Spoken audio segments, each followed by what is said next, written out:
እንደ ተፈራው በህወሓት መንግስትና በፌደራል መንግስት ከባድ የተኩስ ልውውጥ እየተደረገ ይገኛል።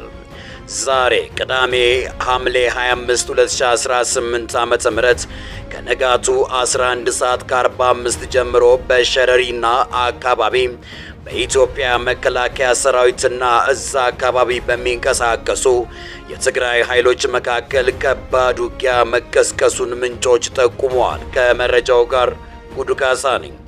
አርሚ 7 በመባል በሚታወቀው የትግራይ ሰራዊት አንዱ ህወሓት ይንቀሳቀስበታል ተብሎ በሚታወቀው በዚህ ስፍራ የተቀሰቀሰው ይህ ጦርነት በእግረኛና በሜካናይዝድ ጭምር የታገዘ ከባድ ወይም ፉል ስኬል ጦርነት መሆኑን የጠቀሱት ምንጮች ይህ ክስተት በቅርቡ የተለያዩ የትግራይ ከተሞች በህወሓት ከፍተኛ አመራሮች እየተመራ ሲካሄድ የቆየውና ጦርነት ቀስቃሽ ይዘት ያላቸው መፈክሮች የተስተጋቡበትን ህዝባዊ ኮንፈረንስ መጠናቀቁን ተከትሎ የተቀሰቀሰ ሊሆን እንደሚችል ግምታቸውን ይሰጣሉ።